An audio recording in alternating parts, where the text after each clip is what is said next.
L'histoire débute avec un gars, épuisé, qui appelle ses amis et leur demande si ce donjon qu'il tente n'est pas trop difficile. Un ami crie, disant que les renforts de la guilde arrivent et qu'ils doivent juste tenir un peu plus longtemps. Cependant, ils étaient convaincus qu'à cette allure, tous allaient périr, jusqu'à ce qu'un individu apparaisse avec un ouvrage en main et leur intime de se retirer. Tout le monde se tourne pour voir qui c'est, et une pluie de lances s'abat sur le monstre. Le type avec le téléphone sur le front, je l'ai remarqué, dit cela. Oui, c'est bien lui, mec. Il demande aux gars qui diffusent en direct s'ils peuvent voir le chasseur de chasseurs. Le fameux Shin Baek était là, devant eux. Quelqu'un regarde ça en direct sur son téléphone et remet en question toute cette histoire de chasseur de chasseurs. Cela n'avait aucun sens car ce type n'a même pas pu aller à la remise de diplôme de son fils. Oui, tu peux déjà le dire, non? Ce gamin qui jure là-bas est sûrement le fils de ce salaud. Un ami s'approche et demande pourquoi il est seul, et Sung-Yoon, un peu gêné, dit qu'ils sont occupés. Les gars lui demandent une photo et il les aide en pensant que c'est toujours pareil. Son père est toujours pris. En rentrant, il voit sa mère un peu épuisée. Elle s'occupe de sa sœur qui est dans le coma depuis 12 ans. Vous savez, elle lui fait faire des mouvements de jambes, je suppose pour garder les muscles flexibles, ce genre de choses, n'est-ce pas? Si elle se réveille, Sung-Yoon demande pourquoi elle n'est pas venue à la remise des diplômes. Elle répond qu'il devrait savoir. En colère, il crie pour avoir la paix et demande pourquoi pas. Il avait juste besoin d'un jour. On aurait dit que tout le monde ne se préoccupait que de la sœur. Puis, quelqu'un surgit derrière lui et dit qu'il crie trop. Zut! Il se retourne. C'est bien le père redouté, non? Mengi Shinbaek, le chasseur de chasseurs. Il est sur le point de demander comment ce salaud est arrivé si vite, mais le père dit simplement qu'il lui a déjà dit de ne pas élever la voix dans la maison. Avec cela, Sung-Yoon se tourne pour sourire et le père veut savoir où il va. Quand notre garçon dit qu'il va à la salle d'entraînement, le père dit qu'il lui a déjà dit maintes et maintes fois. Avec le talent qu'il a, il est impossible pour lui de devenir un chasseur. Ce serait bien mieux s'il abandonnait déjà cette idée. Évidemment. Cela n'a fait que motiver encore plus le garçon à s'entraîner. Chu-Young, qui est l'entraîneur, dit qu'aujourd'hui il était plus intense que d'habitude. Les deux sont engagés épaule contre épaule, jusqu'à ce que l'homme tente un mouvement et que notre garçon doive reculer. Wow! Il a sorti un peu de pouvoir de Kurapika là. Je pensais que ce salaud n'avait aucun pouvoir. L'attaque vise Ju-Young et commence à s'enrouler autour de l'épée. Mais en une seconde, le gars a tout détruit. Sung-Young. Le pauvre gars n'a rien compris et s'est retrouvé à terre en une seconde. Le type se moque encore de lui, disant que cela aurait pu marcher cette fois-ci si ses chaînes n'étaient pas faibles. Peut-être qu'il se battrait mieux sans s'appuyer sur ce pouvoir. Plus tard, au restaurant, l'entraîneur dit qu'il paiera le repas d'aujourd'hui puisqu'il a perdu. Mais Sung-Yoon dit qu'il n'y a pas de raison de payer pour qui que ce soit quand il est fauché. Tout ce qu'il voulait, c'était qu'il continue à s'entraîner. Jo-Young demande pourquoi il veut s'entraîner encore plus. L'examen pour l'Académie des chasseurs était fini, donc il devait juste attendre les résultats. Mais Sung-Yoon crie « Non, la plupart des concurrents avaient plusieurs capacités ou étaient des régressifs. » Mais qu'est-ce que c'est que ça? Un tas de gens sont déjà revenus du futur. Mais comment fonctionne cette chronologie? Expliquez-nous cela. Sung-Yoon crie, disant qu'avec ses capacités médiocres, il ne peut pas devenir chasseur. S'il veut que son père le reconnaisse, il ne peut pas juste rester à la maison à se reposer. Ju-Young regarde et dit que cela montre juste qu'il devrait abandonner. Il a déjà vu que le garçon n'est même pas à l'aise chez lui. À ce rythme, Su En-hee n'aura nulle part où aller quand ça deviendra dur. Sous la pluie, un journaliste dit que cela fait 100 ans que les monstres sont là. Ça fait des décennies que ces créatures dégoûtantes se déguisent en humains. Ils prétendent être des régressifs de ce monde, mais ce ne sont que des mots pour tromper tout le monde. Ils doivent préciser que cet endroit n'est pas chez eux. Il vaudrait mieux que ces originaux retournent en enfer d'où ils viennent. Pendant que le gars fait ce discours, Sung-Yoon reste là avec son téléphone qui sonne. Le message du test pour devenir chasseur à l'académie était arrivé. Et bien sûr, sans surprise, l'imbécile a échoué. Tout le monde le regarde crier que cet endroit où il vit est déjà un enfer. 10 secondes plus tard, il se tient là, comme un perdant sous la pluie, par terre. Son téléphone sonne, c'est sa mère. Il répond maladroitement, demandant ce qui se passe. Et dans la scène suivante, il arrive chez lui tout effrayé. Le médecin dit que c'est incroyable de voir quelqu'un qui était dans le coma pendant 12 ans se réveiller dans un état qui n'est en fait pas si mauvais. Puis la mère, en pleurant, se tourne vers un autre garçon et lui dit de saluer sa sœur à coup sûr. Cette sœur qui était dans le coma depuis 12 ans va se réveiller avec le pouvoir le plus brisé du monde, et il va être encore plus énervé. Et peu après, la mère dit que la sœur est un peu anxieuse, donc ils devront rester près d'elle, commencer à s'habituer à tout. Elle a demandé au garçon de prendre des tours de garde, mais il dit qu'il a aussi beaucoup à faire. Ce n'était pas parce qu'il a son diplôme qu'il a tout le temps libre. La mère dit que c'est sa sœur, mais il crie qu'il ne se souvient même pas d'avoir parlé avec elle. Le protagoniste de Maman. Le salaud ne nous aide pas à l'aimer non plus. Sacré idiot. Occupe-toi de ta sœur. Le père lui dit de surveiller ses paroles, mais notre garçon rétorque que c'est lui qui doit faire attention à ce qu'il dit. Il ne mérite pas toutes ces disputes. La sœur dit qu'elle n'aime pas ça et commence à pleurer. La mère va réconforter la fille et notre garçon reste là comme un idiot après avoir dit un tas de bêtises. Après cela, il a commencé à passer au moins 3 jours à l'hôpital avec elle. Notre garçon a compris que la mère voulait qu'il se rapproche, mais à la façon dont la sœur le regardait de côté, on voyait qu'il n'était pas vraiment intéressé par cela à l'extérieur. Le voilà avec ses chaînes usées comme d'habitude. Le salaud n'a pas cessé de s'entraîner, déterminé même après avoir été refusé, sachant que cet entraînement ne changerait rien. Jusqu'à un moment, il entre dans la chambre et le lit est vide. Dehors, sa sœur est assise sur un banc. Lorsqu'il arrive et l'appelle, il est surpris et crie. Il lui demande ce qu'elle fait là et lui dit qu'elle ne peut pas disparaître comme ça. La sœur, qui s'appelle So-young, un peu embarrassée, s'excuse en disant qu'elle se sentait un peu étouffée là-dedans et demande si elle peut au moins rester dehors un petit moment. Il a l'air un peu contrarié, mais dit que ça va. Il s'assoit à côté d'elle, jouant avec son téléphone. Soudain, sa sœur demande s'il la déteste. Il est un peu perdu et demande pourquoi. Elle répond qu'il paraît un peu effrayant et ressemble plus à leur père maintenant, alors qu'il était plus mignon avant. Notre garçon dit que la dernière fois qu'ils ont parlé, il avait 5 ans, et il ne se souvient même pas de comment il était alors. Sugavan dit qu'elle ne se souvient pas bien non plus. Papa et maman ont vieilli, les frères et sœurs ont changé. Elle ne pouvait même pas aller à l'école. Pour une raison, elle se sentait seule au monde. Ça a touché notre garçon en plein cœur, n'est-ce pas? Après tout, il se sent aussi seul. Puis il demande quelle bêtise elle raconte. Elle l'avait, lui. Si maman avait un père, comment serait-elle seule? Elle pourrait toujours se faire de nouveaux amis. Ce n'est pas parce qu'elle ne pouvait pas aller à l'école qu'elle serait seule pour toujours. Cela fit penser à son garçon que l'Académie des chasseurs n'était pas le seul chemin pour devenir chasseur. Jo-young, son coach, n'y est jamais allé. Il était encore trop tôt pour qu'il renonce. Ensuite, Seo Yeon le remercie et dit qu'il devrait rentrer. Notre garçon demande comment elle est descendue là-bas. Il n'y avait pas de fauteuil roulant et ses muscles devraient être atrophiés. Mais les gars, la fille flotte, non? Bon sang, donnez-moi $1 million tout de suite. C'était évident. Mince alors. Il demande ce qui se passe. Elle dit que pendant son sommeil, elle vivait dans le royaume des fées. Sung-yoon est là, bouche bée, se souvenant de ce journaliste qui disait que ces gens revenus d'un autre monde sont une bande de démons. Et Gad disait qu'avec son talent, il ne deviendrait jamais chasseur. La voyant flotter calmement et rayonnante, l'homme, le garçon, était choqué. Nous entrons dans un flashback pour voir si ce garnement était fort avant aussi. La maman est venue gronder les 2 sales gosses. Ils se sont plaints, mais on dit que demain, ils joueraient encore plus et rentreraient à la maison. Demain, mon ami, est un territoire inconnu pour ceux déjà à la maison. Ils ont pris un bain, dîné et sont allés se coucher. Yeon s'est allongé, se demandant quoi faire le lendemain.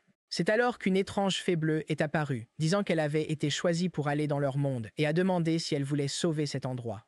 Après cela, So-yeon a passé environ 6 mois dans cet autre monde. Mais quand elle est revenue, elle a découvert que 12 ans s'étaient écoulés dans son monde. Et maintenant, à l'hôpital, un homme affirme que sa fille est une revenante. Le bracelet à son bras serait une capacité éveillée, mais cela ne marchait pas sur ceux qui ramenaient des pouvoirs d'un autre monde.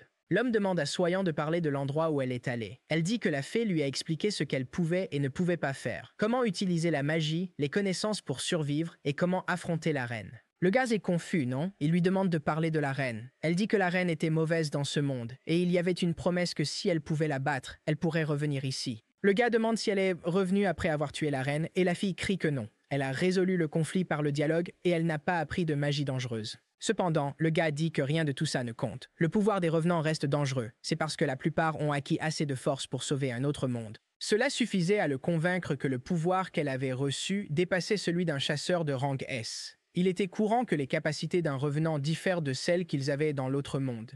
C'est pourquoi ses proches doivent la surveiller et l'empêcher d'utiliser ses pouvoirs quoi qu'il arrive. Demain, le bureau des chasseurs la contactera à la porte. Son-yeon avait tout entendu et s'est éloigné. Lors du test de chasseur, ils avaient dit que ses compétences physiques étaient bonnes pour être chasseur.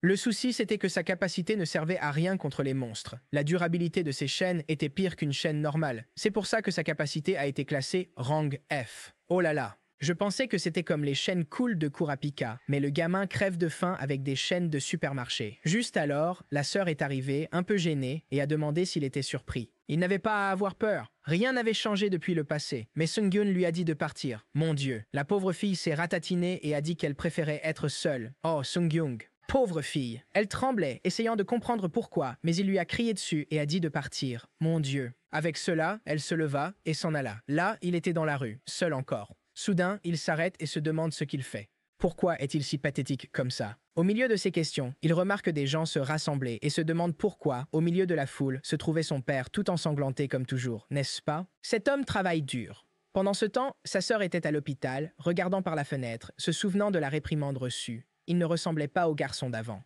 Et soudain, elle disparaît et s'envole. Mon Dieu. Elle survole un peu la ville et s'arrête devant ce même terrain de jeu du passé, se souvenant de leur mère qui s'occupait d'eux.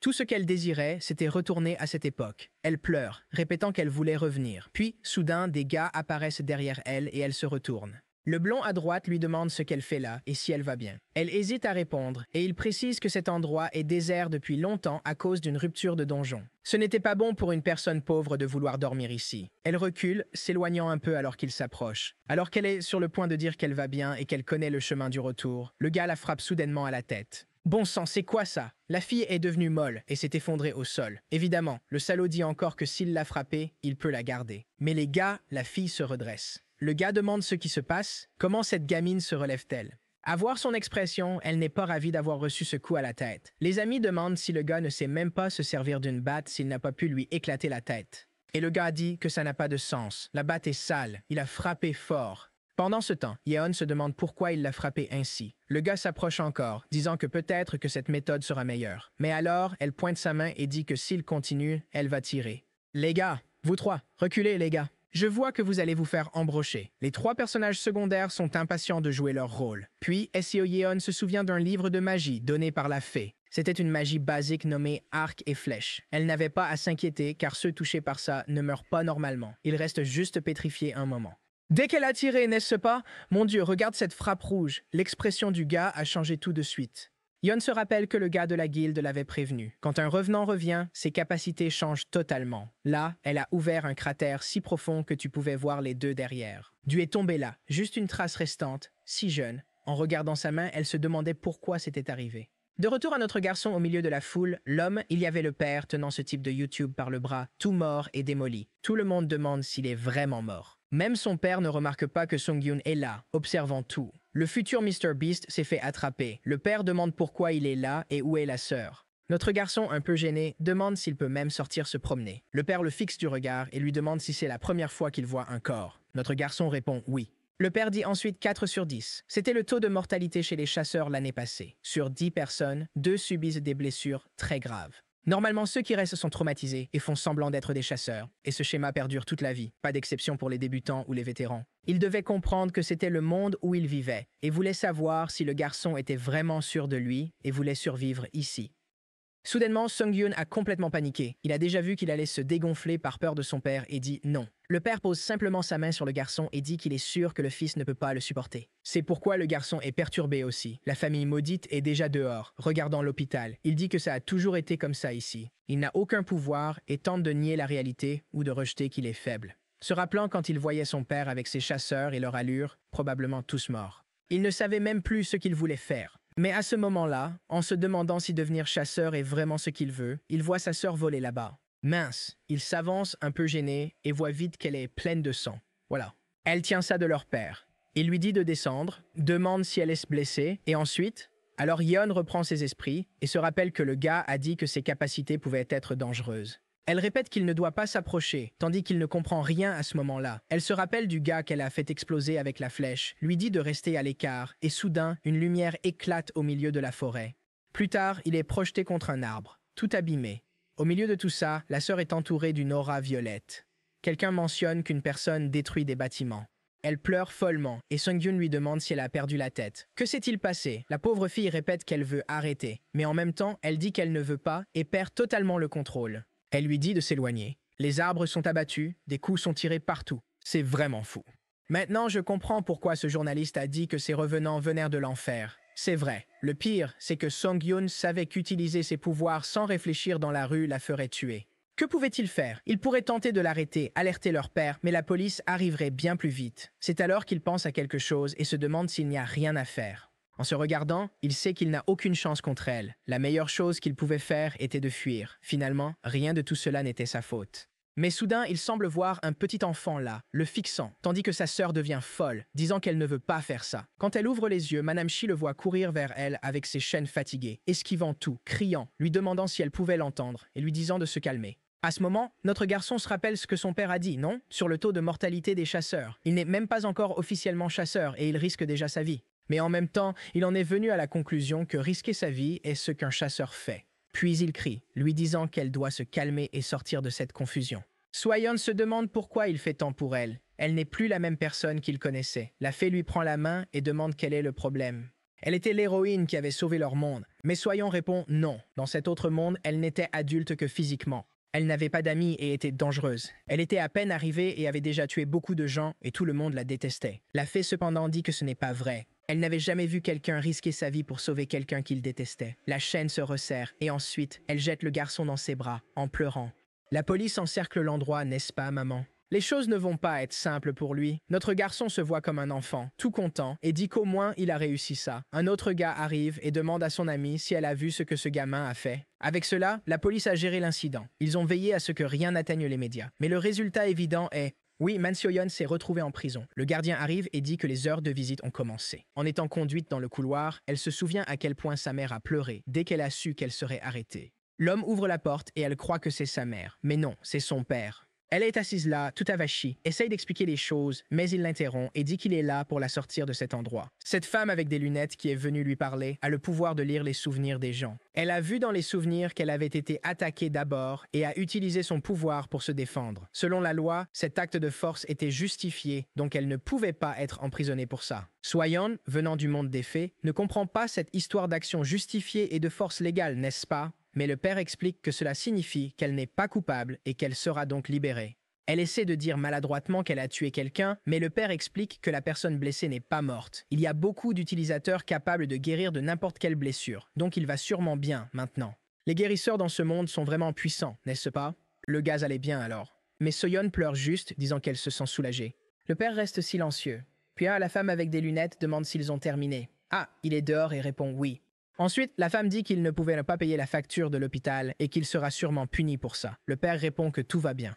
Il est soulagé que ça se termine ainsi. La femme lui dit de ne pas s'inquiéter car tout le monde là-bas doit quelque chose au grand chasseur Shin-baek. Elle veut savoir pourquoi il est si sûr que la personne attaquée est sûrement morte. Shin-baek dit qu'en découvrant la vérité, elle pourrait être plus stable émotionnellement. La femme trouve ça logique et lui donne un document en disant de le prendre. Voici. Il lit un document pour sa fille. Soudain, il fronce les sourcils et demande qui l'a envoyé. Ce gars du forum est apparu. Ça doit être lui qui a envoyé ça. Pendant ce temps, Sung-hyun n'est même pas encore remis et il est déjà de retour à l'entraînement. Eh bien, le grand talent du garçon est de lancer une chaîne qui attrape une canette. Ah, il se tient devant un gars là-bas qui n'a pas l'air très impressionné. Il veut savoir qui est ce type fou, et l'entraîneur dit qu'il ne sait pas non plus. Le gars dit de ne pas trop s'inquiéter pour lui et de continuer ce qu'il faisait. Song Jung répond qu'il ne peut pas se concentrer avec ce fichu commentateur à côté qui raconte des bêtises. Le gars demande si c'est vraiment à cause de lui. Va-t-il vraiment dire qu'il ne peut pas se concentrer dans un vrai combat à cause d'un truc aussi banal? Ce genre de choses arriverait sûrement dans un donjon. Et s'il ne peut pas se concentrer juste parce que quelqu'un mange des chips à côté, ça montre déjà qu'il n'est pas prêt, non? Puis Sung-Young avance et demande au vieil homme s'il le connaît. Ce type est sur le point de chercher la bagarre maintenant. Sung-Yoon va parler de combien il s'est entraîné, mais le gars se lève simplement et dit qu'il s'en fiche et qu'il reconnaît que le garçon a vraiment de bonnes capacités physiques. Mais sa compétence était redoutable. Notre garçon n'a même pas vu que le type était déjà derrière lui en un instant. L'homme dit que ces chaînes qu'il a faites avec son énergie sont terribles car il doit constamment consommer pour les contrôler. De plus, il utilise trop de puissance à chaque fois et elle manque de précision. Il devait comprendre que les professionnels n'utilisent même pas beaucoup de puissance, monsieur. Il attrape le paquet de chips et dit « C'est comme ça qu'on fait, monsieur. » D'un seul coup, toutes les canettes sont percées. Il a demandé si le garçon avait compris, et notre garçon est choqué. Le plus fou, c'est que le paquet de chips entouré de son énergie était intact. Tandis que Gyudong se demande qui est cet homme, l'homme s'approche du garçon et dit que même lui ne connaît pas son vrai pouvoir. Puis il sort un parchemin et dit que c'est un outil qui invoque les revenants, et il voulait qu'il le rapproche de la chaîne. Dès qu'il le touche, l'objet disparaît et il dit qu'il comprend maintenant. Concernant nos enfants, vous souvenez-vous de ce qui s'est passé à l'hôpital? Parce qu'il a clairement vu qu'au moment où les chaînes du garçon ont touché la sœur, elles ont complètement éteint ses pouvoirs. En d'autres mots, il avait un talent inédit pour sceller les pouvoirs des avocats. Utiliser ces chaînes comme arme était vraiment un gâchis de talent. Confus, Sung-Yoon demande comment il sait tout cela et qui diable il est. Il se présente comme Ji-young, un chasseur professionnel et professeur à l'Académie des capacités spéciales. Et aujourd'hui, il est là pour recruter ce gars, non? Oh là là, notre garçon est figé et dit qu'il a déjà échoué au test d'entrée. Ji-young dit de ne pas s'inquiéter. Il peut inscrire n'importe quel étudiant là-bas, et la capacité du garçon est suffisante. Mais bien sûr, c'est lui qui décide à la fin. Va-t-il vouloir rejoindre l'académie ou pas? Mon Dieu, le garçon a soudainement ce visage d'acteur idiot, disant « Qu'est-ce que c'est, hein ?» Presque en train de pleurer. Oh mon Dieu, il vient de perdre 10 points d'aura. Le gars rit et lui souhaite la bienvenue à l'académie des chasseurs. Mais soudain, quelque chose vole vers lui. Ji-young se retourne et l'attrape au vol. Mec, wow. C'est ce papier. Et voici Shin Baek, furieux et rayonnant d'aura, exigeant que Ji-young explique immédiatement ce qu'il compte faire avec ça. Mais Ji-young se retourne et répond que c'est ce qu'il devrait demander pendant que le père panique. Sung-yoon ne comprend rien à ce qui se passe. Maintenant, Ji-young, face à face, dit que plus il voit Shin Baek, plus il réalise qu'il vieillit et se ride. Il devrait aller aux réunions avant que les gens n'oublient son visage. Le père, cependant, lui dit d'arrêter de changer de sujet et de dire ce que c'est que cette chose. Ji-young dit qu'il a juste envoyé aux enfants une lettre de recommandation. Seo-yoon revenait avec une capacité de rang S et Sung-yoon avait une capacité unique. Le père, cependant, dit qu'il n'accepte cela pour aucun d'eux. Même si So-yeon avait un corps plus âgé, elle n'a passé que 6 mois dans l'autre monde. Donc elle a toujours l'esprit d'un enfant et ne peut pas aller dans une académie ainsi. Cependant, Ji-young dit qu'elle doit s'adapter, monsieur. Et c'est lui qui le répète toujours. En plus, son pouvoir semble devenir incontrôlable maintenant. Sans savoir utiliser ses pouvoirs, elle était comme une bombe. La seule chance était de s'entraîner avec des experts à l'école. Mais le père dit qu'il peut déjà l'entraîner lui-même. Il jette un coup d'œil sur le côté et dit qu'en plus, ce garçon-là n'avait aucun talent. Et il dit à notre garçon qu'il doit comprendre. La détermination sans force ne mène qu'à la mort. Voici notre garçon, déprimé un instant, surexcité le suivant. Mais alors, Ji-young dit qu'il se trompe. Il a vu de ses yeux que ce garçon était courageux et s'est précipité pour sauver sa sœur. Il a le courage pour être chasseur. Mais Shin Baek dit que ce n'est pas du courage, c'est de l'imprudence. Il se tourne vers notre garçon et lui demande s'il savait alors quelle était la capacité de sa sœur et s'il pensait vraiment pouvoir stopper son pouvoir. Sung-yoon, tout penaud, essaie d'expliquer qu'il avait simplement peur qu'elle se blesse. Mais le père le coupe et dit que c'est là le problème. Il ne se concentrait pas sur le résultat. Il est encore en vie juste par chance. Son aptitude a marché cette fois, mais va-t-il vraiment vivre en chasseur en comptant toujours sur elle? Woo Jae-young essayait de recommander le garçon, mais ne savait rien. Cette lettre ne lui donnerait aucun bénéfice. Finalement, il serait juste écrasé par la concurrence à l'académie. Cet homme, ce père, n'aide vraiment pas non plus. Quel salaud de rabaisser son fils. Pendant que les deux se disputent, Sung-yoon demande pourquoi le père fait toujours ça. Pourquoi n'a-t-il jamais le courage de dire qu'il a bien fait? Il n'est même pas félicité pour avoir sauvé sa sœur, ce qui devrait être évident. Il est sur le point de devenir fou quand soudain quelqu'un lui attrape le bras. C'est Jo-young qui félicite notre garçon. Maintenant qu'un prof l'avait reconnu, il était plus près de son rêve. Notre garçon est gêné, disant que ce n'est pas vraiment ça ou peu importe. Mais le gars lui dit de ne pas trop réfléchir. Il doit juste suivre le chemin qu'il pense être le bon. En regardant les chaînes dans sa main, il dit qu'il a confiance dans le travail du garçon et dit directement au père de ne pas s'inquiéter des gens qui ne le reconnaissent pas. Surtout quand c'est quelqu'un qui ne sait rien de lui. Je pensais que ce type travaillait pour le père, non? Comme une sorte d'espion. Apparemment, ils ne s'entendent pas bien. Le père dit qu'il comprend pourquoi le garçon est tellement obsédé par l'idée de devenir chasseur. Ça doit être ce type-là, l'imbécile qui lui a donné ce faux espoir. L'aura du père fait transpirer l'homme, mais le garçon se gifle le visage en remerciant mentalement le prof de l'avoir aidé à clarifier ses idées. Puis il dit qu'au début, il voulait vraiment juste être comme son père. Il voulait être reconnu et prouver qu'il pouvait gagner. Il ne pensait qu'à des choses pathétiques comme ça. Ce jour-là, à l'hôpital, tout était différent. Maintenant, il était prêt. Il deviendrait chasseur, même si cela signifiait affronter son père. Mais Shin Baek se retourne et dit qu'il savait que les mots seuls ne suffisaient pas pour comprendre les choses. L'homme pose sa main sur l'épaule du garçon, se penche près de son oreille et lui dit d'aller de l'avant et d'essayer. Puis notre garçon sursaute même et le père dit que très bientôt, il va réaliser qu'il n'est pas né pour suivre le chemin qu'il essaie de suivre. Le père lui donnerait 1 an pour entrer au conseil des étudiants. S'il ne pouvait même pas faire cela, il serait ramené de force à la maison. Ji-hyung essaie de dire quelque chose, mais le père lui dit juste de se taire et avertit que Sung-young ferait mieux de protéger sa sœur. Ses pouvoirs étaient instables et qu'on le veuille ou non, la seule option était d'envoyer le garçon avec elle. Il devait s'assurer qu'elle vive paisiblement à l'école. Comme pour la première condition, si quelque chose se passe, il sera immédiatement ramené. Il demande si le garçon comprend, et bien sûr, il dit oui, n'est-ce pas? Ce garçon écoute vraiment son père. Avec ça, l'homme le laisse partir et s'en va. Les trois restent là, ayant l'air de sots, disant qu'ils pensaient vraiment qu'ils allaient mourir. Dans la rue, Ji-young l'appelle, lui demandant s'il n'est pas allé trop loin, en disant que le garçon devrait intégrer le conseil des élèves.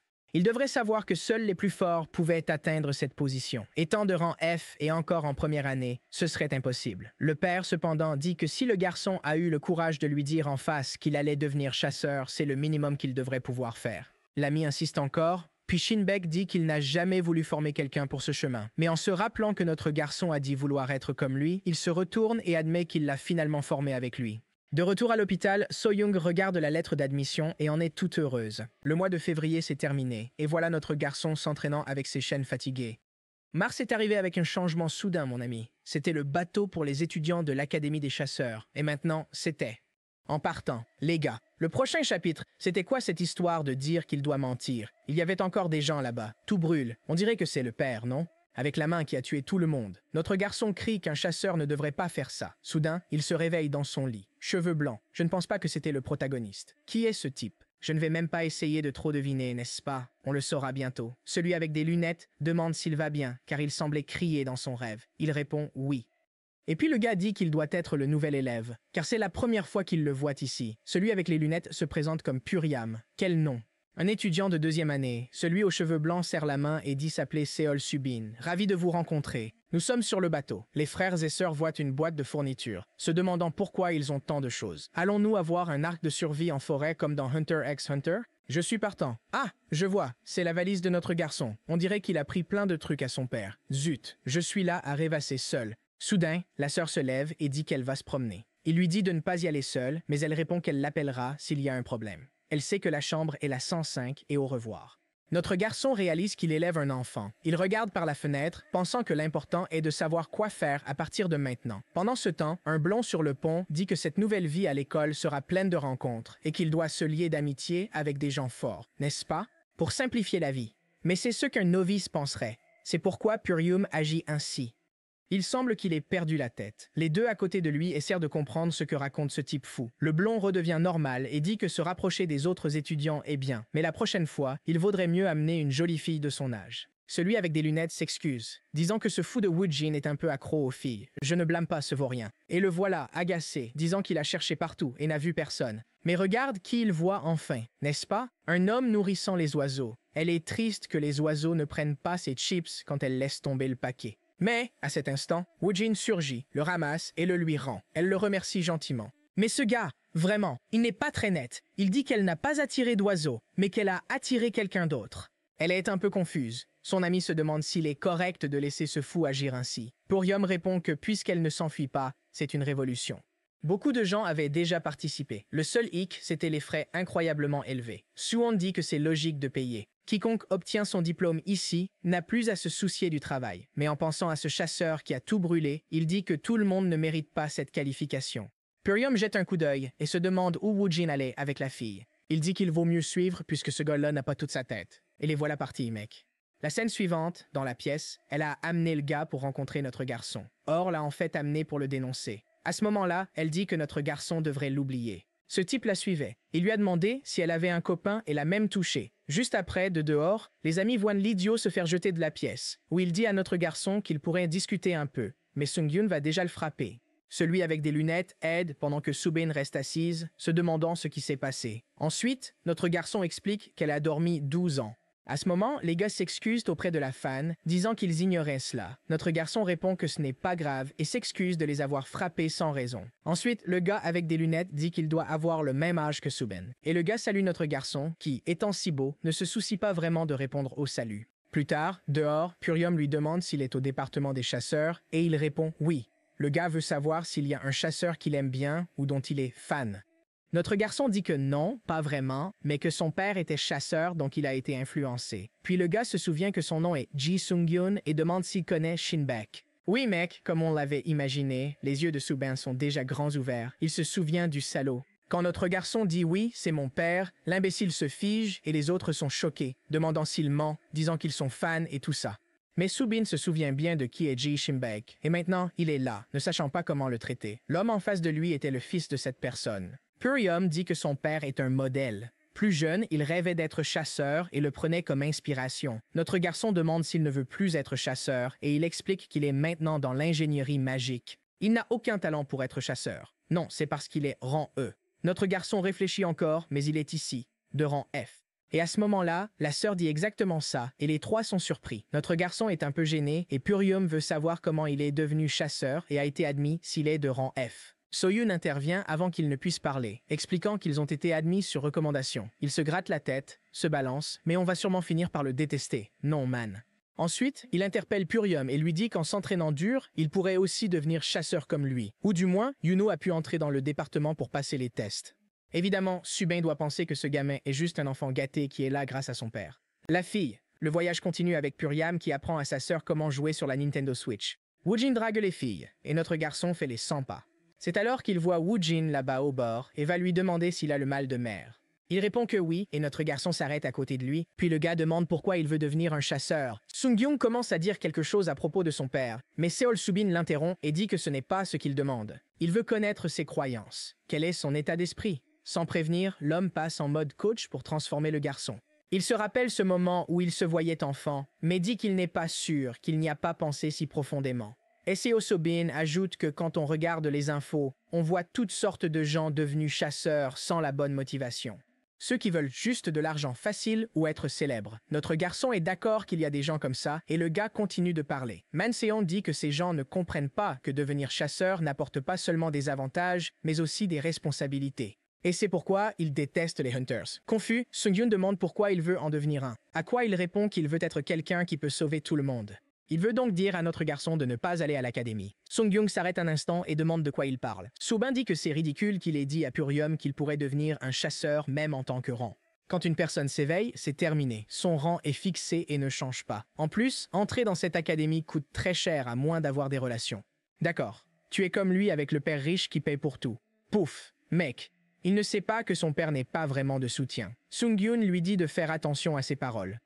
Il était là car il a éveillé ses pouvoirs après beaucoup d'entraînement. Seol Soben dit que l'éveil des pouvoirs n'est pas lié au travail acharné. S'il a éveillé un pouvoir qu'il ne connaissait pas, cela veut dire qu'il ignorait ce que c'était ou ne réalisait pas qu'il l'avait. Tout ce qui s'est passé, c'est que par hasard, il a fini par l'utiliser. Le fait qu'il ait obtenu une recommandation pour être admis ici, malgré son rang F, et que Seol Subin soit également présente, tout cela était dû au hasard. Dire qu'il veut devenir chasseur sans admettre quelque chose d'aussi évident montre juste qu'il est immature. Mentalement, il est vraiment au même niveau que sa sœur. Eh bien, clairement, notre garçon a déjà essayé de donner un coup. On aurait dit qu'il allait le toucher au visage, mais je ne sais pas si quelque chose s'est passé ensuite. Le gars est toujours debout, intact. Pire que ça, la sœur est surprise. Et quand elle regarde sur le côté, notre garçon est par terre. Elle demande ce qui s'est passé. Un Subin dit qu'il a trébuché de nulle part. Mais ça va, Sung-gyun ne sait pas ce qui s'est passé. Mon Dieu.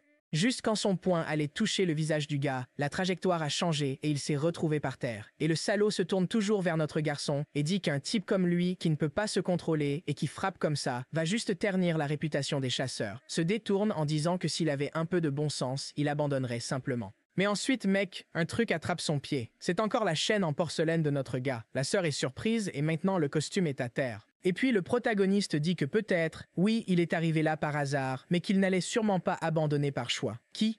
Stupin dit qu'il peut rester là aussi longtemps qu'il veut, mais avec son rang, il ne survivra pas. Notre gars répond qu'il veut voir ça. Minuit. Ils se rencontrent, démontent des trucs. Yo.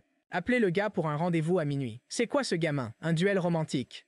Peu après, il commence à pleuvoir fort, et Soyon se rappelle que la fée disait qu'elle ne voulait pas disparaître. Elle se réveille soudain et constate qu'elle est seule dans la pièce. Elle cesse d'appeler Sung-gyun, mais remarque qu'il n'est pas là. Elle est donc dans le couloir, se demandant où il est allé tout en étant morte de peur. Puis, soudain, Woo-jin apparaît derrière elle, lui demandant ce qu'elle fait là. Elle lui répond en lui posant la même question, et il dit qu'ils vont jeter des affaires dans une pièce et l'invite à les accompagner. Elle devient toute joyeuse et dit oui, oubliant complètement notre garçon. En entrant dans la pièce, un petit groupe rit, peut-être notre première femme, Yu. Dès que Woo-jin voit son visage, il devient gêné. Étrangement, sans prévenir, il se retourne et dit à son ami, Eun-bae, qu'il part. L'ami demande pourquoi, et il répond qu'elle n'avait pas dit que cette fille serait là. La sœur de notre garçon arrive joyeuse, disant que l'endroit est rempli de nourriture. La fille aux cheveux orange dit à Woo-jin de ne pas rester plantée là et de venir s'asseoir. Hanwha dit OK et les rejoint. La fille demande qui est la nouvelle et il répond que c'est une amie d'un ami ou un truc du genre. Quand Seo Yeon dit bonjour, l'autre a l'air pas contente du tout. Qu'est-ce qui se passe, mec? Il y a tant de drames sur ce bateau. Purium est un peu perdu avec la présence de Seo Yeon et demande où est Sung-gyun. Elle dit qu'elle ne sait pas. À son réveil, il n'était pas là. Et bien sûr, Kuryum remarque aussi que Sobin n'était pas dans la pièce. L'interaction entre eux semblait étrange. Peut-être qu'il se passait quelque chose entre eux. À ce moment, ils se font face et notre garçon demande pourquoi l'autre porte un imperméable. Subin répond que c'est parce qu'il pleut, mais comment va-t-il se battre avec un parapluie? Notre garçon dit que c'est le meilleur moyen de garder l'eau hors de son corps. Ils se regardent, se demandant si l'autre est idiot. N'est-ce pas? Puis, tous deux commencent également à activer leur pouvoir. Et Subin dit que le pouvoir qu'ils possèdent est l'esprit de l'eau. Il pleuvait et ils étaient entourés par la mer. Dans un endroit pareil, son pouvoir était amplifié, et s'il perdait le contrôle, notre garçon risquait de mourir. Mais Sung-gyun jette juste le parapluie de côté et demande « N'était-ce pas lui qui voulait commencer ça ?» À la même seconde, le gars dit « D'accord ».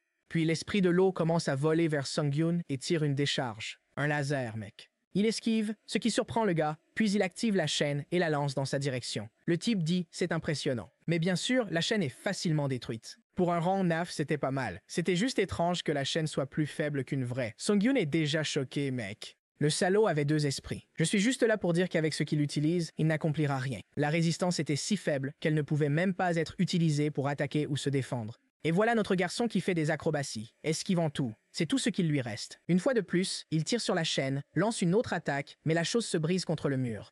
Et le salaud demande même si c'est la seule tactique inutile qu'il a. Il aurait dû se rendre compte maintenant qu'il n'a pas fait un seul pas depuis le début. Il est temps qu'il comprenne pourquoi il n'a pas sa place ici. Le garçon dit que c'est justement parce qu'il n'a pas bougé, ni fait un seul pas, qu'il n'a pas remarqué quand le gars a baissé les yeux. Mec, il y avait des chaînes près de sa botte. Et le pire, c'est que notre garçon les avait déjà accrochées à la grille avant que le type puisse agir et la tirer en arrière contre le mur. Notre garçon dit qu'il a utilisé la même tactique parce que c'est tout ce qu'il peut faire. Je pensais qu'il allait sortir une réplique épique, mais le gamin s'humilie juste maintenant. Oui, il humilie vraiment cet imbécile, en disant qu'il bluffait, apparemment parce qu'il ne semble pas avoir un rang très élevé. C'est parce que s'il l'était, il ne se ferait pas battre par un rang F, comme lui. Subin change d'expression et dit qu'il est temps de prendre cela au sérieux. Sun-Jun lui dit de venir, mais on est de retour dans la pièce avec ce gars costaud qui dit que c'est du vol. On dirait que la fille là-bas a eu un perso de rang SS avec plein de stats d'acier, et elle est un peu gênée en disant qu'elle a juste eu de la chance. Soyeon demande ce que c'est, mais on explique. C'est un jeu de société. Il semble analyser la puissance de son créateur et le personnage correspond à cela. Mince! Cette fille est de rang S, mec. Incroyable. Maintenant, c'est à Purium d'appuyer sur le bouton et de créer un mage de rang B. Quoi? Je n'ai pas trop aimé le concept de ce jeu, mec. Le jeu est censé être super. Si ça doit être nul, gardez ça pour la vraie vie. Mais Purium dit que la même tech utilisée ici est celle de l'équipement d'entraînement. Eh bien, il l'a passé à SEO Yeon et lui a dit d'essayer. Heureusement, ça ne s'est pas activé. Mais elle est triste et veut comprendre pourquoi. Il est perdu. Le blond ne sait pas non plus. Et la fille aux cheveux orange dit qu'elle est peut-être trop faible ou manque de pouvoir. Puis soudain, l'appareil indique que la capacité du joueur 5 n'a pas pu être analysée et qu'il pourrait être une régressée. Le jeu était clair, mec. La fille est torturée. Tout le monde est choqué. Elle obtient une classe secrète aléatoire. Tous sont excités, jaloux et trouvent ça fou. Woojin se retourne et demande si c'est vrai. Puis il se rappelle que Ji-Young lui avait dit de garder cela secret à tout prix, qu'elle était une revenante. Elle a demandé pourquoi et il a expliqué que la plupart des régressifs arrivent avec plein de problèmes, comme elle qui a perdu 12 ans de sa vie. C'est pourquoi ils ont du mal à s'intégrer et finissent par commettre divers crimes et sont méprisés. C'est pourquoi beaucoup sont vus comme des catastrophes ambulantes. Avec une telle réputation, mieux vaut que personne ne le sache, sinon elle sera jugée à nouveau dans le jeu. Elle est maladroite en expliquant, mais Woojin lui dit de cracher le morceau et d'arrêter de tergiverser. Il veut entendre son histoire. Il semble excité d'en savoir plus sur l'autre monde et ce qui s'est passé. Elle a la classe de tueur de dragons et tout le monde est curieux d'en savoir plus sur elle. Même si les autres sont excités, elle devrait le cacher, non? Mais la pauvre, c'est une gamine. Faible d'esprit et déjà excitée, non? Car personne n'a peur d'elle.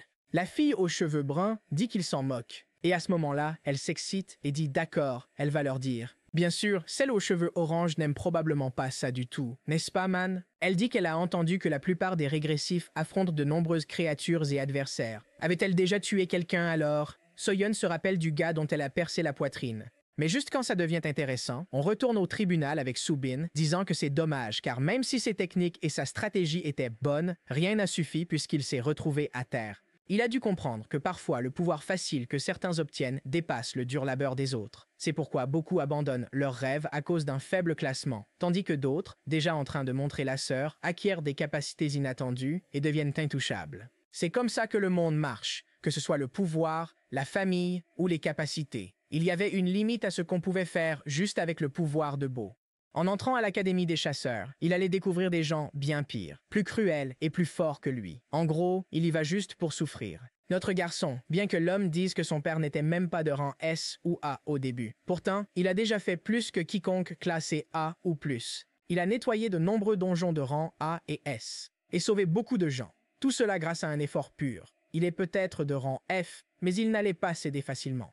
Subin dit qu'apparemment, il en sait beaucoup grâce à son père, et il demande s'il se souvient de la porte de rang S qui est apparue dans la ville de Mapo il y a 7 ans. Sung-Jun fronce les sourcils et demande pourquoi il en parle soudainement. Le gars répond que cette porte a causé d'innombrables victimes, non seulement à cause des monstres, mais aussi beaucoup de gens sont morts à cause du pouvoir des chasseurs.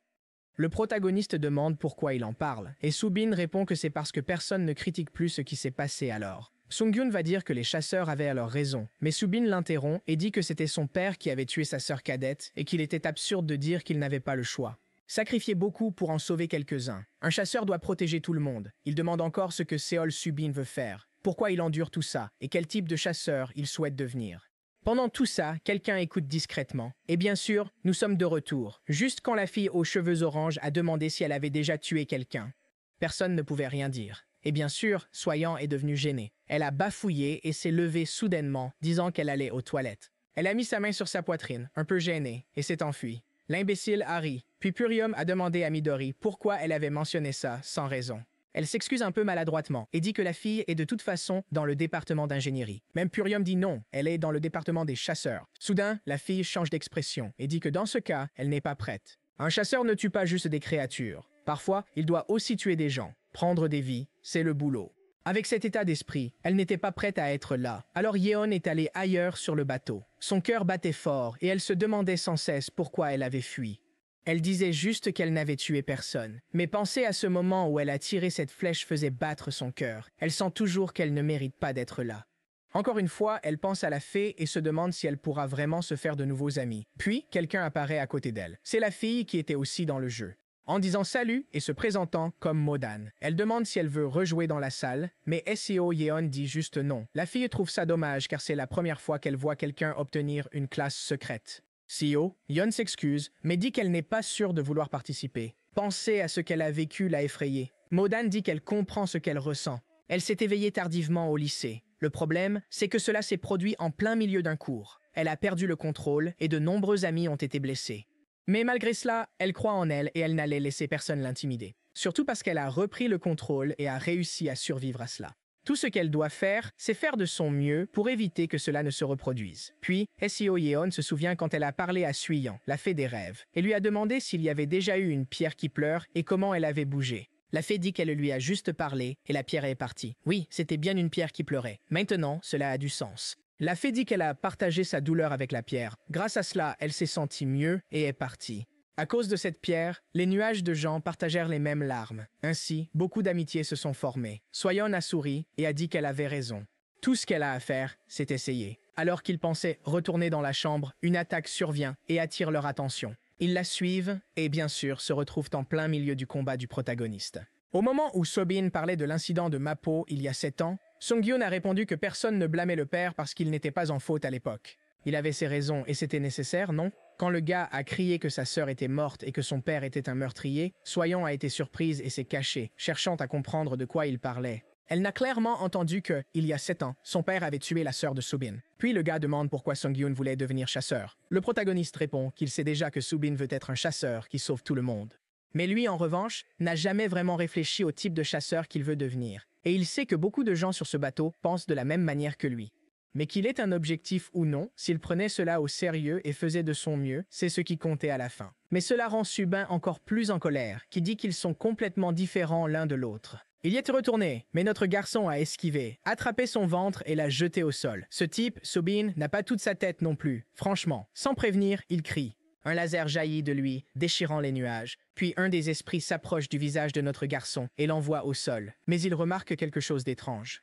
Les esprits disparaissaient. Et encore une fois, Sung-Yung revient. Mec. Mais là, il prend un coup en plein visage. Il réalise alors que quelqu'un avait mis un sceau de pouvoir sur son bras. C'était sûrement quand notre garçon est intervenu et l'a attrapé par le ventre, non? Il ne comprend pas pourquoi un simple étudiant avait ça.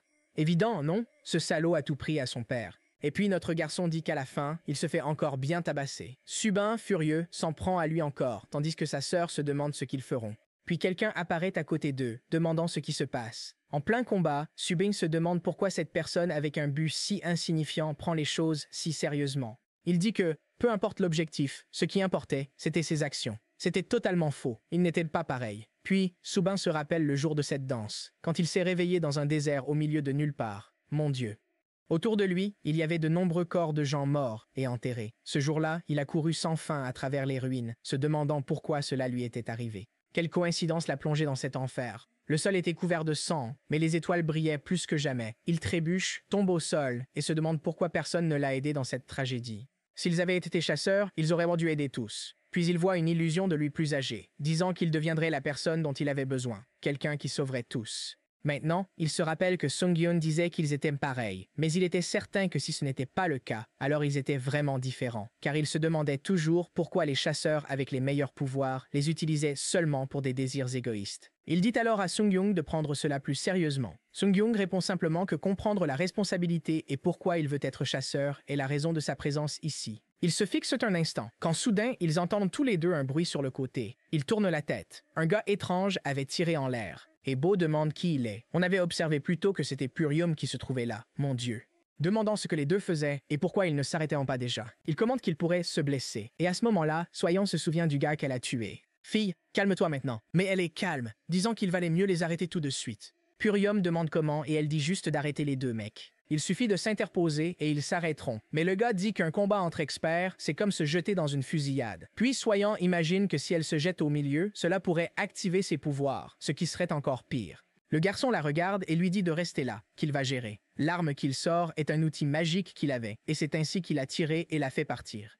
Tout ce drame juste pour que ce gamin tire en l'air et essaie de leur donner une leçon de morale. Heureusement, juste après, Ji-young arrive par derrière et demande s'il a vraiment tiré avec une arme. Autant qu'il se rappelle, les outils magiques sont interdits à l'académie ou sur le bateau, donc les trois devraient subir une discipline. Scène suivante, avec le bateau s'arrêtant à l'île. Man Woo-jin dit qu'il a perdu. Même lui, qui est considéré comme l'un des pires élèves, n'avait pas reçu de sanction disciplinaire avant d'arriver à l'école. Sun s'excuse auprès de Purium, qui dit que ce n'est pas grave, mais qu'en fin de compte, c'était de sa faute d'avoir tiré avec l'arme. De plus, l'arme qu'il a apportée était demandée par les enseignants pour qu'il la développe, donc la situation ne serait pas trop mauvaise pour lui. Mais ensuite, il regarde notre garçon et dit que pour eux, les choses seraient pires de toute façon. Ils s'en occuperaient plus tard. Il était temps de se diriger vers les dortoirs. Elle trouve cela étrange car elle pensait qu'elle resterait près de Sung-Hyun. Et il explique qu'en fait, sur cette île, il y a plusieurs dortoirs dispersés un peu partout. C'est alors que So-young commence à craindre d'être près de Mi-ju. Ensuite, elle regarde leur téléphone et voit qu'au moins elle et son frère sont dans le même dortoir. N'est-ce pas? Quand il mentionne le nom étrange de l'endroit, quelqu'un fait tomber sa valise. C'était Subin. Et à voir leur visage, il doit être dans le même dortoir. Il reste là, stupéfait, jusqu'à ce qu'une femme arrive, les salue et se présente comme Yeon, la responsable du dortoir. Soyeon se détend un peu. Au moins, cette fille bizarre n'est pas là. Et Moden dit qu'ils sont apparemment de nouveau ensemble, donc ça va être super. Étant avec son frère et son seul ami, elle est sûre que le semestre débute bien. Ensuite, il y a environ 100 ans, à une époque chaotique où les monstres dévoraient les gens et où les utilisateurs de capacités maléfiques parcouraient librement le monde. Un homme eut alors l'idée de fonder un centre éducatif pour les utilisateurs de capacités. Après quelques années, en échappant aux autorités, il créa seul une petite école sur une île isolée. Plus tard, elle devint l'école des chasseurs. Là-bas, nationalité, âge ou éducation n'importaient pas. Si vous aviez une capacité et étiez éveillé, vous pouviez y entrer. Ah mec, arrête avec ce faux marketing. On sait bien que si quelqu'un n'est pas au niveau, il est renvoyé. Même si l'île paraît petite, la vraie différence avec cette école, c'est que toute l'île était l'école, mec. Il y avait non seulement des matériaux de qualité et d'excellentes zones d'entraînement, mais aussi beaucoup d'infos. L'infrastructure était aussi avancée que celle d'une grande ville. Ce qui rendait cela possible, c'est que chaque chasseur rêvant de devenir fort voyait cet endroit comme un sanctuaire de l'éducation. C'est alors que So-Heon arrivait, ignorant le prestige du lieu et pensant qu'elle arrivait juste dans une école ordinaire. Elle se prépare et notre garçon arrive pour lui dire que la cérémonie d'entrée allait commencer, et ainsi commence le premier semestre de la première année. Mec, j'ai un pressentiment étrange. Leur histoire a déjà explosé un gars en deux, et maintenant tout est super calme. Je sens que le danger et le chaos arrivent. Jour de la cérémonie dans une chambre de dortoir, nos garçons disent qu'elle est là. C'est Soyeon. Il veut savoir où est l'autre. Modan dit que Subin se préparait encore pour l'événement. Franchement, ce garçon est un peu à côté, non? Qui a besoin de se préparer pour une cérémonie? Elle dit qu'il est évident qu'il doit se préparer, surtout parce qu'il est le représentant des nouveaux étudiants de cette année. Et puis, il y a Subin, jurant au nom de 2625 nouveaux étudiants qu'il suivrait toutes les règles de l'école. Notre garçon se demande comment le type qui a été discipliné avant même d'arriver sur l'île est maintenant le représentant. Mais il est obligé d'admettre que s'il est le représentant, alors au moins, il doit avoir l'un des meilleurs talents.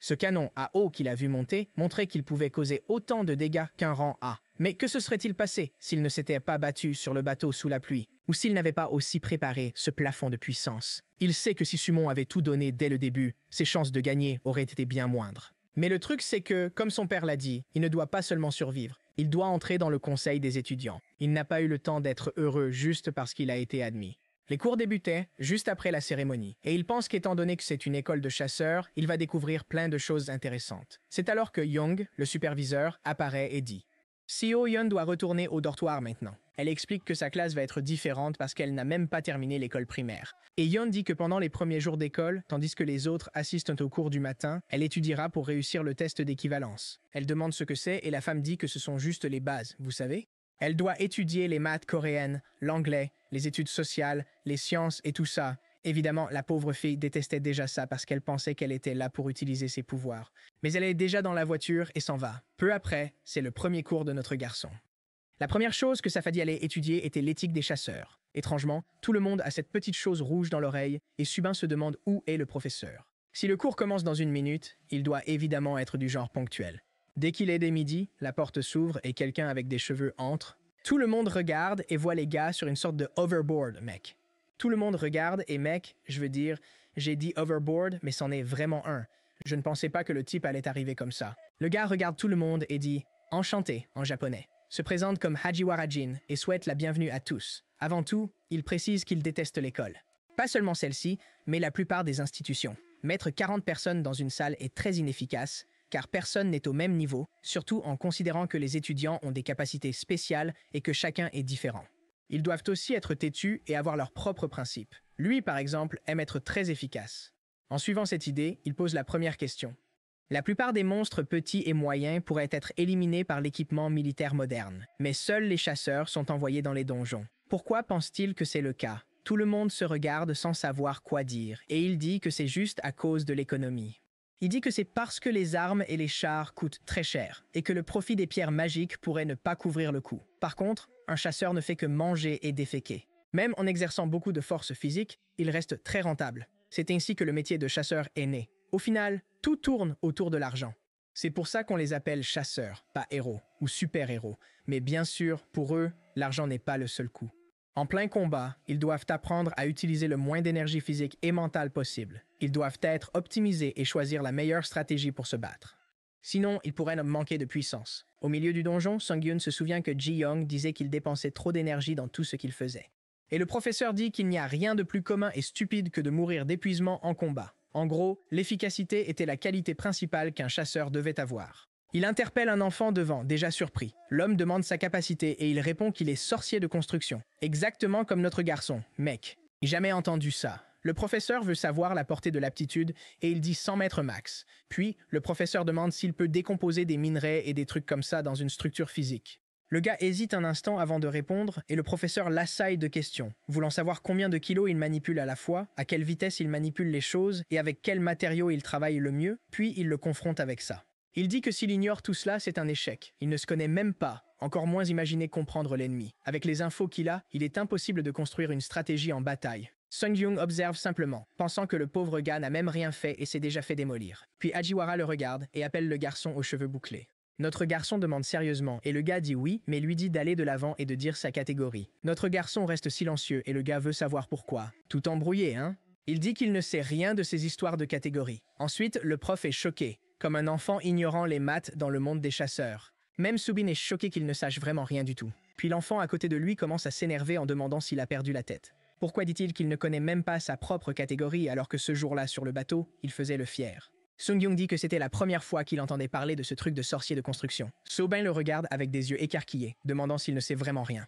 Puis il part simplement, disant d'oublier ça et de se concentrer sur l'apprentissage. Il avait pensé à enseigner aux gamins, mais a vite abandonné. Il est là, au milieu, fixant, pensant qu'il y a un truc bizarre ici. Mais regarde l'avantage de ce gars sournois. Pas vrai? Mec, il est déjà allé parler à Ji-Young. Le gars a dit qu'il était occupé, mais notre garçon, tu vois, a demandé un peu d'aide. Déjà assis, il explique que tout le monde parle comme si, tu sais, ce truc à propos des cours et tout ça est extrêmement essentiel.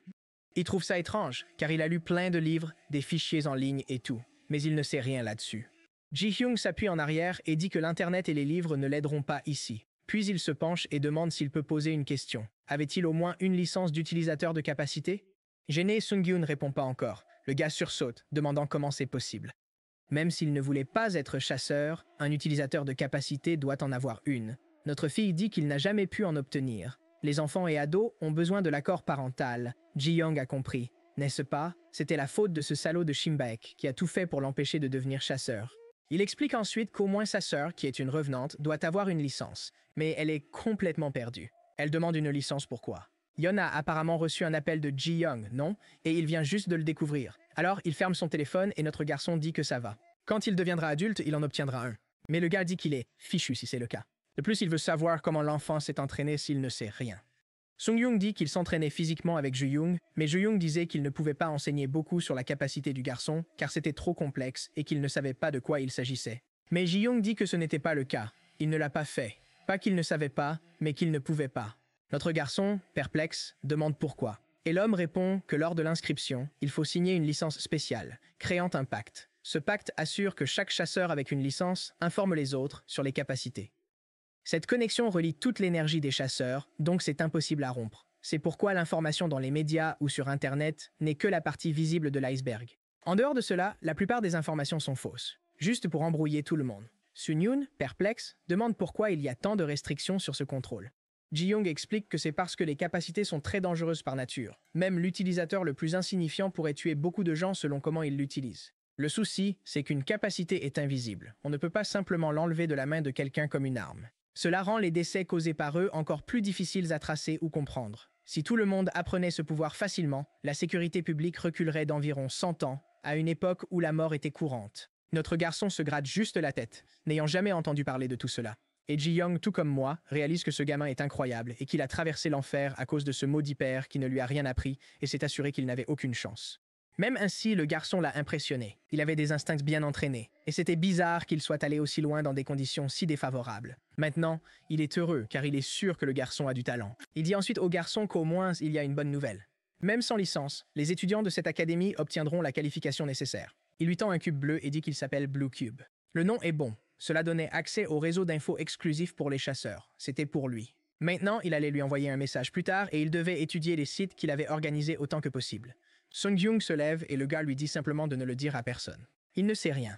Étant l'école la plus prestigieuse pour les chasseurs, il y a un élitisme sur les capacités et il ne veut pas gâcher ses chances de rejoindre le conseil des étudiants dès le début. Mais bon mec, il sait qu'il a fait une erreur, mais il dit qu'il fera attention.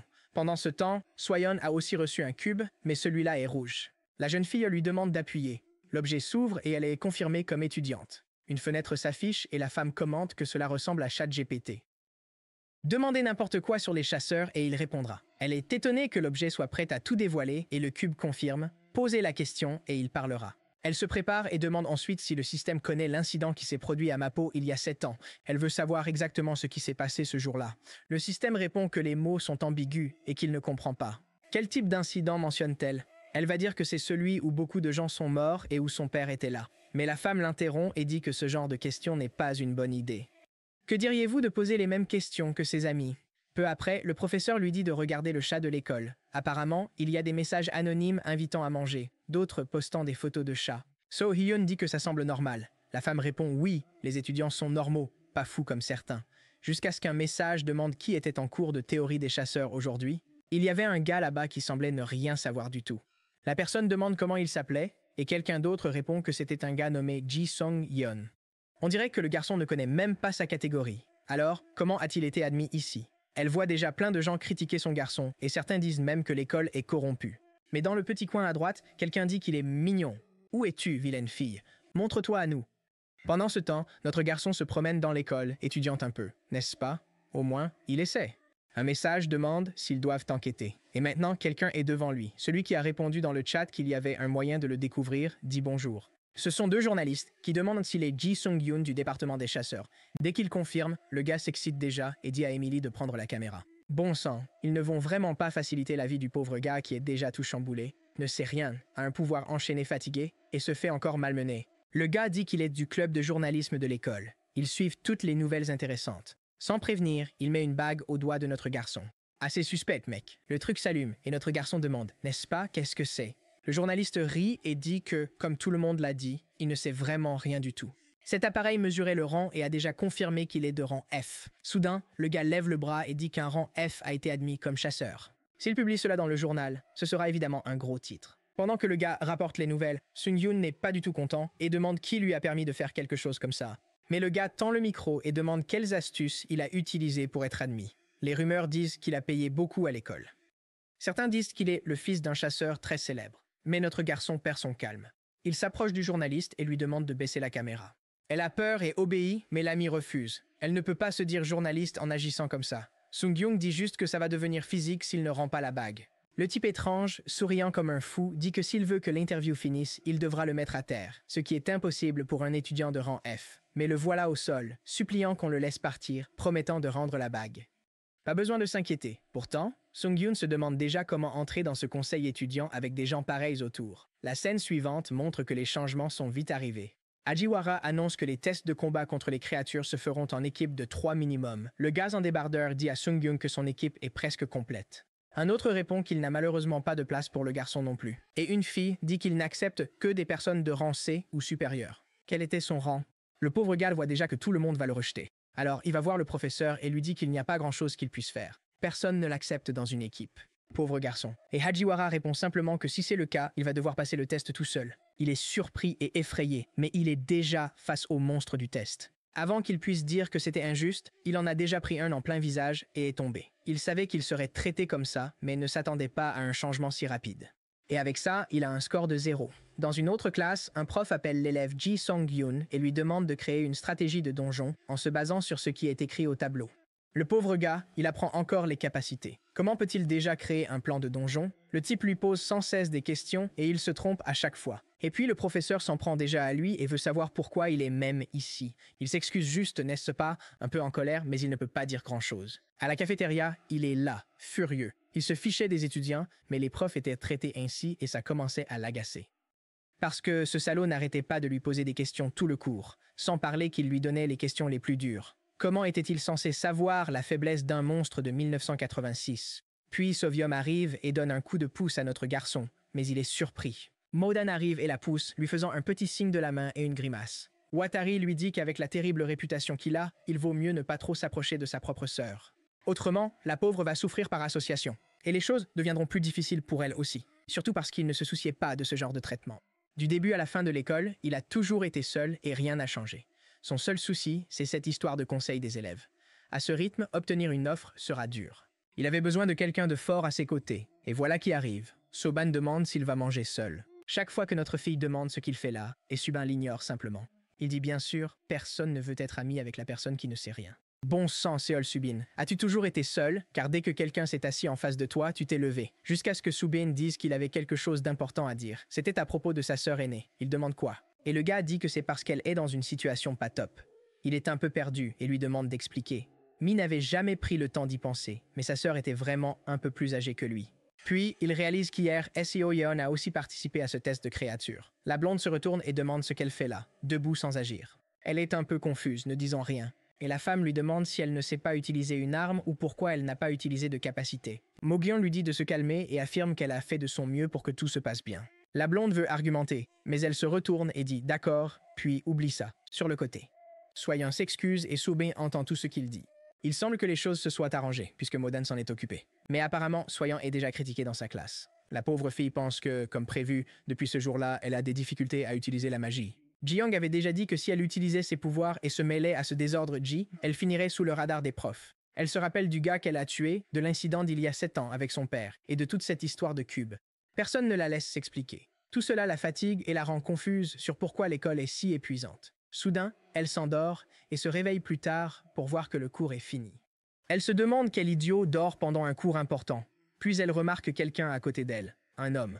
Elle voit Subin là, lui tendant les notes qu'elle devait copier. Elle pense à l'arrêter mais se souvient qu'il s'est battu avec son frère. Il lui lance un regard dur, ce qui la surprend et elle s'enfuit. Seule dans les escaliers, elle se traite d'idiote, quand quelqu'un surgit derrière elle et demande pourquoi elle pleure. Mince, qui est ce gars?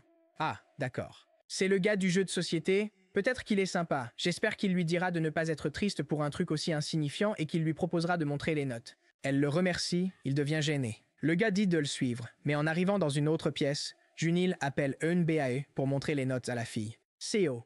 Yeon réalise que le gars faisait semblant d'être sympa, mais n'avait pas pris de notes non plus. La fille, gênée, dit qu'il avait déjà prévenu que ce serait la dernière fois, mais il recommence. Il dit qu'en fait, c'est un étudiant de première année qui n'a pas pu prendre de notes et qui demande de l'aide. Eunbi est là, gêné, et Junil dit qu'il ne peut pas échouer cette année, jusqu'à ce que Soyeon intervienne et dise que si elle ne veut pas montrer ses notes, elle n'est pas forcée. Demander à quelqu'un de faire quelque chose contre sa volonté est plutôt mal. Soudain, l'expression de Manjun-il change et il dit qu'avec la façon dont elle parle, elle donne l'impression qu'il fait quelque chose de mal. Sans même la connaître correctement. Il s'est éloigné de ce qu'il faisait juste pour l'aider. Alors pourquoi agit-elle ainsi? Mais Soyon répond simplement qu'elle pense vraiment que c'est quelque chose de mal. Les gens derrière rient et elle s'éloigne en disant qu'elle s'en va. Mais c'est quoi ça, mec?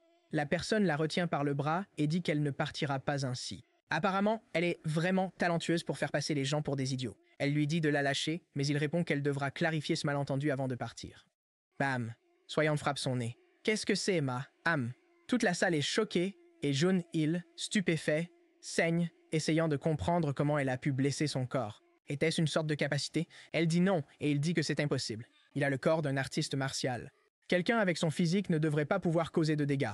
Puis il dit que cela a du sens car elle est régressée. Évidemment, il l'a dit exprès pour que la classe le sache. Certains disent que si une fille avec ce physique peut blesser un artiste martial, elle a dû utiliser une capacité. Le journal demande pourquoi tous les régressifs sont comme ça. Utiliser une capacité sur quelqu'un ne signifie rien pour elle. Il se précipite vers elle, disant qu'il aurait dû le savoir depuis le bateau. Mais soudain, quelque chose lui frappe au visage. Eh bien, Seol Subin dit qu'il a vraiment une grande gueule pour quelqu'un d'injuste. Le journal demande qui il pense être et il répond juste avec son nom, disant qu'il est en première année cette année. De plus, il a tout vu depuis le début et n'a jamais remarqué Soyeon utiliser son pouvoir.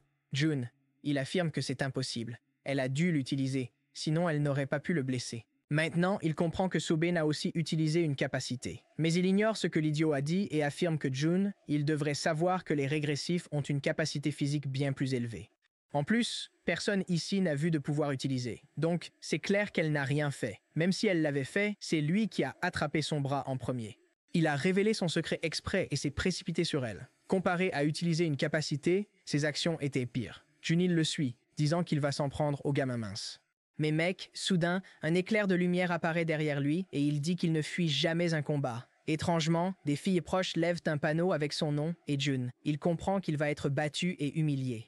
De retour à la cafétéria, il dit à notre garçon qu'il comprend qu'il essaie d'éviter sa sœur, de la protéger et de ne pas compliquer les choses pour elle. Mais maintenant que tout le monde sait qu'elle est une régresseuse, sa vie ne va pas être facile de toute façon. Notre garçon met sa main sur son visage, disant qu'il ne comprend pas pourquoi. Mais merci, les choses ne sont jamais faciles. Monsieur jette un coup d'œil, voit la sœur et demande ce qu'il fera. Ce n'est pas comme s'il avait beaucoup de pouvoir pour l'aider non plus. Puis, de nulle part, Woojin est juste à côté de lui, disant qu'il y a peut-être un moyen. Il se tourne, demandant quand le type fou est arrivé et Woojin dit à l'instant. Les ramen étaient meilleurs avant. Plus tendres, plus savoureux, avec plus de viande. La dame de la cafétéria était bien plus douée. C'est vraiment dommage cet accident. Les deux continuent de le regarder, ne comprenant pas, et le blond frappe la table en disant qu'elle lui manque, la dame de la cafétéria. Sobin demande pourquoi il est là, et Sung-Jun dit que ce n'est pas important. Il veut savoir ce que Woojin voulait dire par « il y a un moyen de régler ça ». Ils se tournent et disent qu'ils doivent améliorer leur réputation. Si on commençait à parler d'eux de manière plus positive, c'est sûr que les gens les embêteraient moins. Sung-Jun répond que c'est plus facile à dire qu'à faire. Woojin dit qu'il doit se préparer pour le cours d'observation dans 2 semaines. Notre moi demande ce que c'est, et il explique que c'est un match entre les classes 90 et 91. Tous les élèves de première année doivent y participer, et ceux qui viennent regarder ne sont pas les parents. Non mec, ce sont les meilleurs chasseurs de l'industrie, y compris les membres des grandes guildes, les célèbres, les dirigeants d'entreprises, etc. Tout le monde du monde des chasseurs vient voir les nouveaux étudiants. Malheureusement pour notre garçon, non? Son père est chasseur. Donc, il a un père et aussi un chasseur, mais il voit cela comme une bonne chance pour améliorer sa réputation. Subin, cependant, dit que si on compte le nombre de personnes, cela fait beaucoup. Comment cela va-t-il se passer?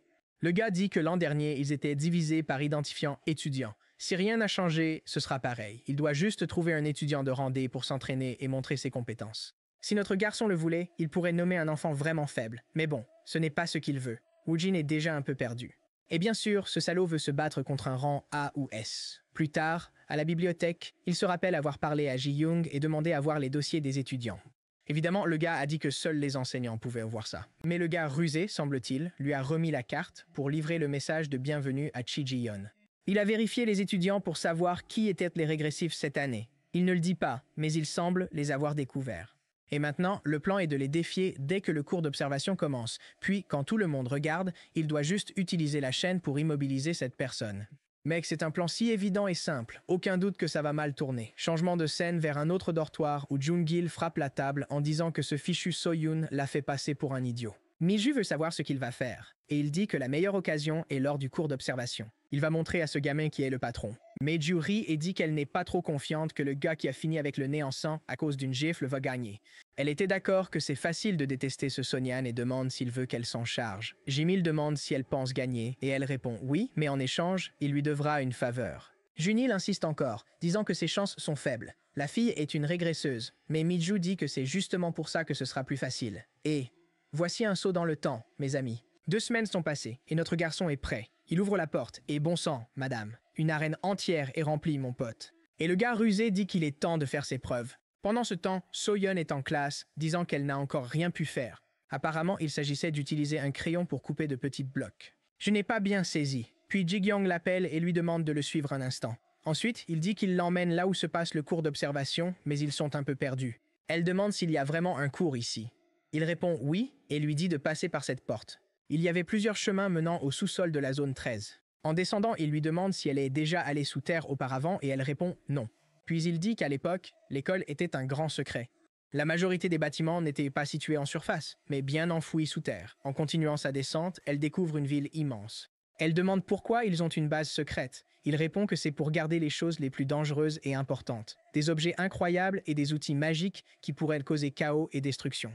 Il y avait même des créatures effrayantes capturées pour la recherche. En plus, il y a des lieux secrets dont même lui et un enseignant ignorent tout. Elle, cependant, regarde juste la ville et fait des petites fleurs avec son souffle. Juste hors de l'ascenseur, il lui demande comment va la vie scolaire ces temps-ci et si elle a des soucis. Elle dit qu'il est encore dur de se faire des amis, mais au moins elle a Modan. Sans oublier que Purium et Woojin sont sympas avec elle aussi. Soovin, elle n'est pas sûre, mais elle pense que c'est une bonne personne. À part eux, le reste de l'école l'évite. Et elle pense que c'est à cause du problème avec ce gars Juno. Elle est devenue nerveuse quand il s'est approché, craignant d'être frappée et de déclencher ce pouvoir. Jigyun lui tapote la tête et dit de se détendre. Peu importe le danger, elle pouvait compter sur lui et son frère pour stopper le pouvoir. Ce qui s'est passé avant ne se reproduirait pas. La porte s'ouvre et nous entrons dans l'arène. Hajiwara les salue, mentionnant qu'il est 1 minute et 42 secondes en retard. Ji-young l'ignore et annonce qu'il va expliquer le contenu du cours. Comme annoncé, ce serait une classe d'observation. Les aînés et les juniors formeraient des équipes pour des matchs de 10 minutes. La raison pour laquelle cela se passe sous terre est cette arène construite par Mado Engineering. Un clic sur un bouton soulève une barrière. Hang dit qu'ils auront de l'équipement et que des clones d'entraînement seront créés. Tous les dégâts qu'ils recevront iront aux clones d'entraînement. Il assène un coup à Hajiwara en plein ventre. Cependant, c'est le clone qui encaisse le choc. Cela signifie qu'ils ont la liberté de faire ce qu'ils désirent et d'utiliser toute leur puissance sans se préoccuper. À ce moment, Itsuryu comprend ce qu'il voulait dire par « elle n'avait pas besoin de s'inquiéter trop ». Mais le professeur leur dit de se détendre. C'est censé être vu comme des aînés donnant des leçons aux jeunes. Évidemment, Subin et notre héros savaient que cela n'avait aucun sens. Un regard de côté et tous les chasseurs les fixaient comme s'ils voulaient les dévorer vivants. Ces gars-là viennent tous des corporations, mec. Il y a aussi cette fille, Shinsong d'Estrella, Roga et quelqu'un de Uji, et ce sont des guildes très importantes avec ces autres gars, des corporations, etc. Il y en a tout un tas, comme 4 grands noms. Si je les dis tous maintenant, tu les oublieras. Alors quand ils feront quelque chose d'important, je te le dirai. On dirait que le gars avec les lunettes nerd pense que c'est inutile de perdre du temps avec ses enfants. Mais le plus âgé à gauche, Kang Ho, dit que c'est sûrement sa première fois à une de ces classes d'observation. Il pourrait penser que cela va être un match amical, mais tous les étudiants ont déjà compris. Tout le monde voit cela comme une occasion de montrer ses capacités à d'innombrables guildes. En résumé, ils sont à la recherche de talents ici. Il est préférable d'être vigilant et de ne rien manquer. Autrement, ces salauds de Yujai risquent de s'emparer des véritables pépites. En se promenant, Woojin est détendu jusqu'à présent, se demandant qui va être son adversaire. Il regarde dans la direction de notre garçon, disant qu'il est le plus appétissant. Mais en réalité, il regarde la fille derrière lui qui porte une épée. Sun-jun s'est approché d'elle et l'a défiée en duel, vieil homme. Tout le monde était surpris, et la fille semblait un peu perdue. Mais notre garçon a une mauvaise réputation, et les gens autour se moquent déjà de lui, demandant si les chiens aiment juste se faire battre. La fille se retourne sans un mot et s'éloigne. Stubin et les autres demandent s'il a perdu la tête. Il devait savoir que cette fille était une régresseuse. Pour notre garçon, c'était un atout. Tant que ses chaînes servaient d'armes de scellement, il avait une chance de gagner. Woojin s'approche et le félicite, disant qu'il doit avoir un atout pour être aussi confiant, mais il admet que c'était un bon choix puisqu'elle est la plus faible des régressifs. Sonjun demande pourquoi, et il répond que, pour une raison inconnue, elle n'utilise pas ses capacités. Elle semble se battre uniquement avec des armes magiques et a scellé ses pouvoirs fin de l'année dernière. À la fin, il allait se battre contre un régressif qui n'utilise aucune capacité de régressif. C'était l'occasion parfaite